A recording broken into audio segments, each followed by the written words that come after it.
Hi folks, welcome. This is a short instructional video just on how to use the college library. I'm going to try to keep it short. My intention here is just to give you a general look around at where all the different resources are in our library, um, so you can start to find different places to start doing research for our literature review assignment. So I'll get right into it. So here are the things I'm going to cover. What I'm going to do in a second, I'm going to share my screen and actually open up the library's web page and navigate through that, um, so that you can kind of see how to do that. This is not going to make much sense until I show you. But it's the 21st century, right? So the library is online. It's also a physical place, very nice place up in the top floor, and they do have books on the shelf. But most of the resources that people use these days are online, and the nice thing is you can get access to the library at any time by logging in with your school credentials. And if you have any difficulty logging into the library from home, please let me know, let the librarian know, let the IT desk know, because that's going to be a problem. Okay, and so the first point up there, save anything you find that seems helpful. And when people are first starting out doing this kind of research, one common mistake, I made it myself, is that you find something that looks really helpful and you forget to save it. And given how much trial and error can be involved in doing research and finding good sources, it can be really hard to find that source again. And so, really important, if you find anything that even seems helpful, to save it. And every database that you go into is going to give you several options on how you can save a source. You can email it to yourself. You can email a link to yourself. You can upload it to a OneDrive or a Google Drive, which is cool because you can upload the article right to your cloud. Or you can download the file on your machine and save it to your machine like that. But, pro tip, if you find something that you think you want to return to, make sure it's saved and do it right away. Okay, when you get into the library, you're going to select library resources and databases. Um, and then you're going to select library resources by subject.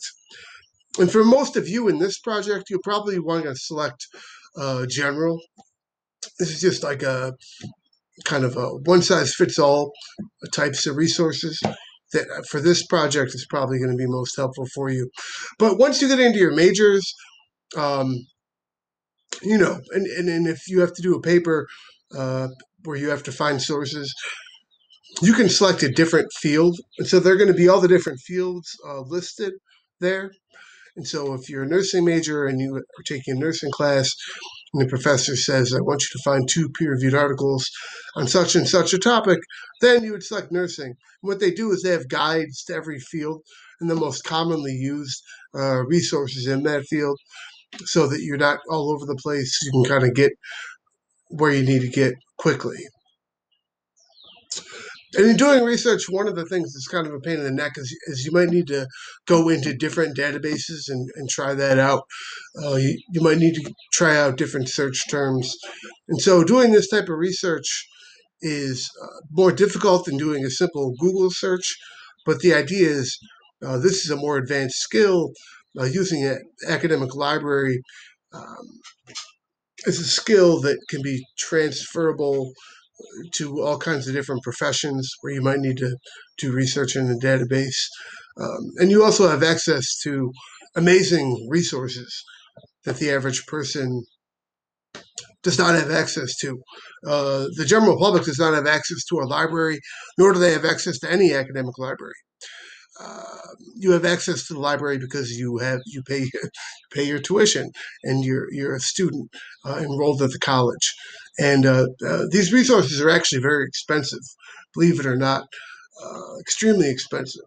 And so a lot of students get to actually enjoy having access to these things. And I hope that's true for you.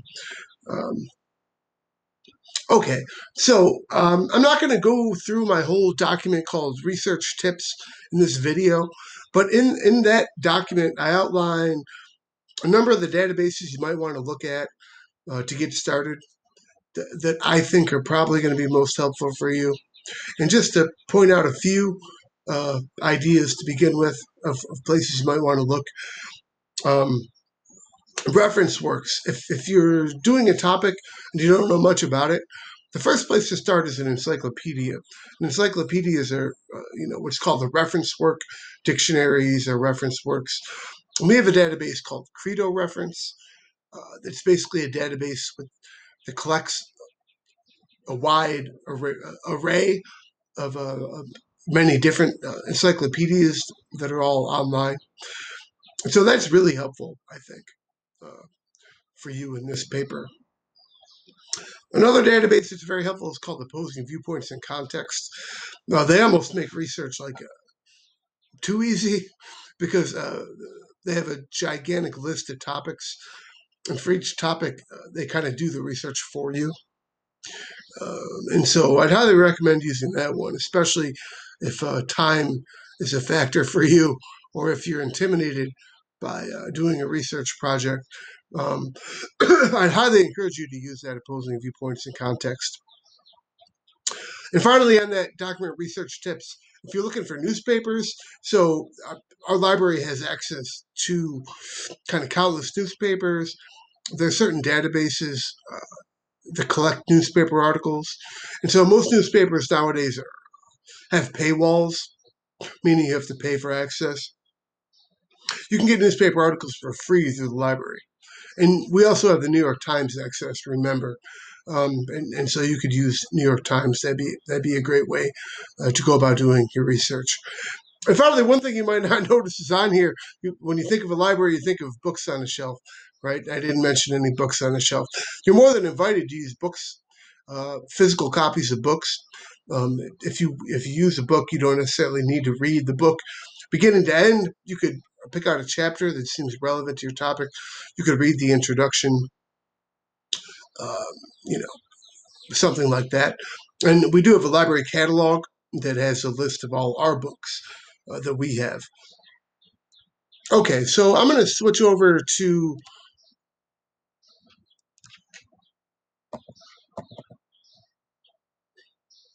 my browser and MitroCare. So I'll start here and I'll show you kind of how to get to all the places I just mentioned. And this will all make a lot more sense now. And so on MitroCare, you'll find library. And so you want to click library.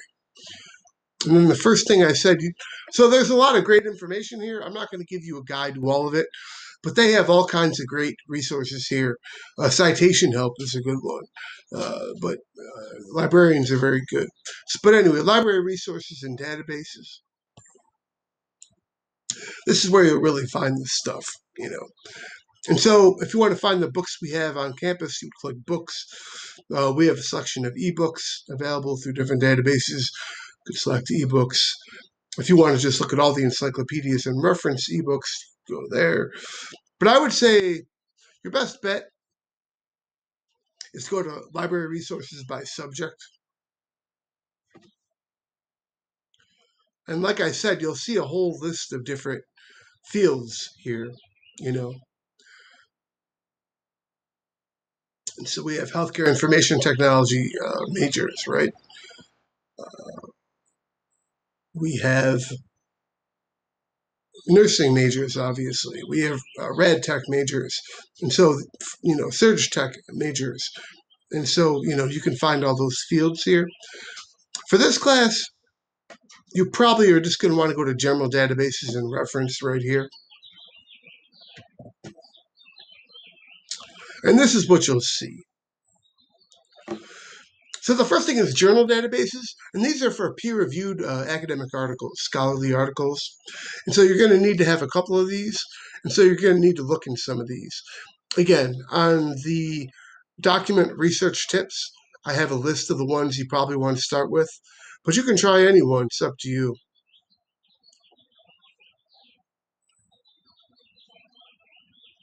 And the one I mentioned that I highly recommend, Opposing Viewpoints in Context, maybe I'll circle back and open that up and show you that.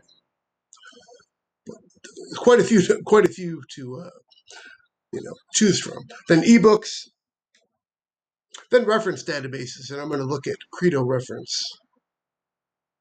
And second, some other things there, video databases. So a number of different things. I'd highly recommend you use Credo reference. So you want to click here for Credo reference. And see, this is where it prompts you to log in. And your login should work. Oh, and I changed mine recently because I'm always asked to do so. Luckily, I remember it. Let's see if it works. Yeah, it works. How about that? Okay, now I'll update my password. All right. Yeah, like I said, these are encyclopedias. So, like Wikipedia, right? Like, you can't use Wikipedia in your paper. Bad news. Good news is we have more credible versions of Wikipedia here, and so you'll find kind of the same information, but it's a credible source from the library. And so I don't know. We just did a unit on smartphones, so I'll just type in smartphones, and we have there's a lot of different things. But the first one is Harvard School of Medicine has one. The Columbia Encyclopedia.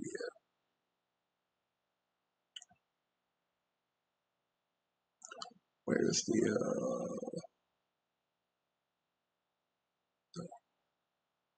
says C cellular telephone. Okay, you get the idea. Things will come up. You click on them. Try this one.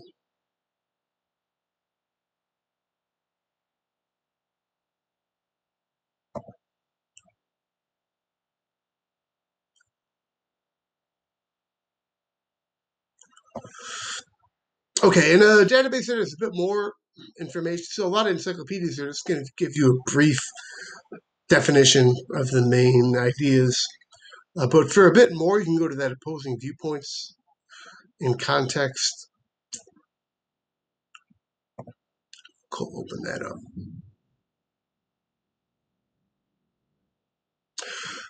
So this includes not only encyclopedia entries like Wikipedia entries, but first of all, they have all these issues here. And so if you're thinking about choosing your own research topic, you could start with these topics to get going. But I'll open one of these up. And so gentrification is a hot one. It's just been updated. And so they have all kinds of different things in this database. They have encyclopedia-style entries. They have peer-reviewed articles. They have newspaper articles, magazine articles. They have pretty much everything in one place. And so that's why I really recommend this. But the first thing is the encyclopedia entry. These are a little bit more complete than the ones you'll probably find in Credo reference. But it kind of breaks down the basics you would need to know to get started. Another thing that all these databases are going to have, they have citation generators. So if you're a little bit freaked out about doing the APA citations, this is a good way to get started. You can select which one you want to do. The only thing about these citation generators is that they almost always aren't perfect. So you still need to proofread them and probably edit them for accuracy. But it's a good way to get started. Okay, so besides the encyclopedia entry, they give you all this stuff. They basically do all the research for you, which is why sometimes professors don't tell students about this, because they want them to do the hard work of finding the information. But academic journals, viewpoints, mostly op-eds, reference works, images, infographics, videos, audio, newspaper articles, over 1,000 newspaper articles. So it's kind of like one-stop shopping. I know a lot of you are very busy, and I really always applaud how you're able to juggle so many balls at the same time. And so, if you're concerned about having time to do this, using opposing viewpoints and context is a good way to, to simplify things a little bit. Okay, now I want to go into a more traditional type of database. And so we'll look at the EBSCO ones are generally, go to EBSCO host. They're pretty good. What they're going to ask you first is which ones do you want to search in? And so you just want to select all, because that just gives you more coverage. Click continue.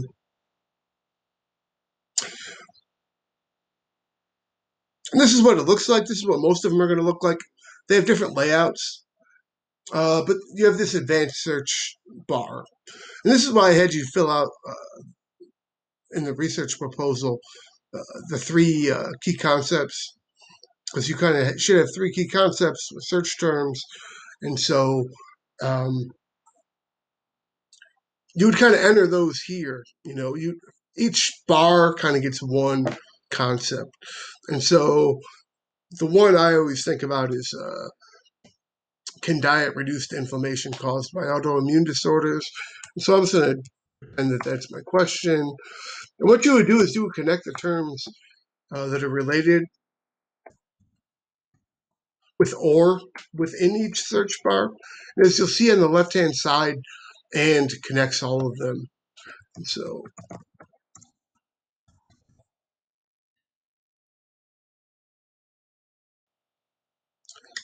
and then I'm going to put in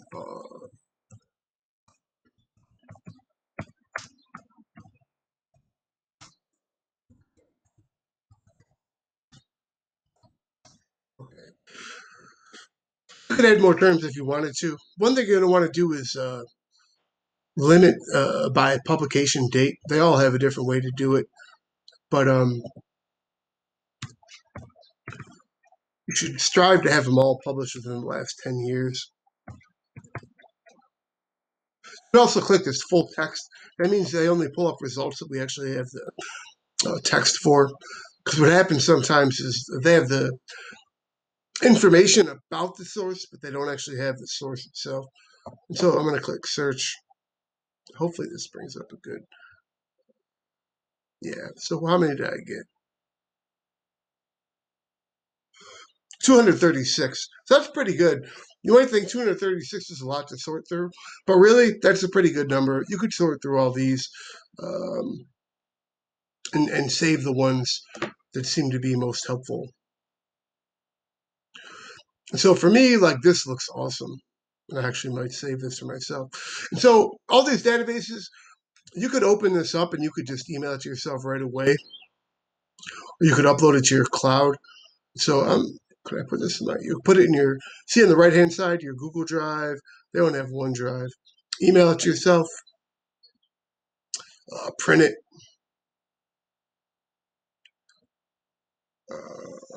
add to folder. I don't know what that means. Oh yeah, add to folder. And so add to folder means you're saving it within this database. The thing about that is if you save it within the database, it's not going to remember it once you log out. So that's why I'd kind of encourage you to either email it to yourself and just put your,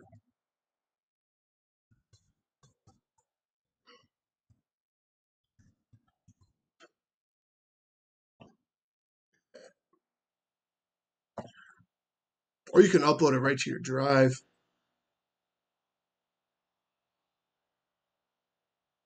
Let's do this. Sure. So now this source is like saved in my Google Drive. So however you do it, you want to make sure you save it. Yeah, so this one would be good.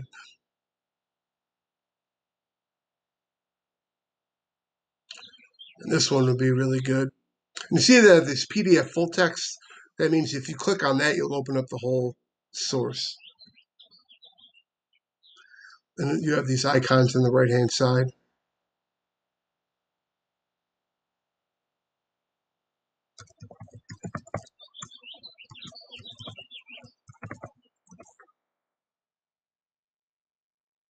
Whoops.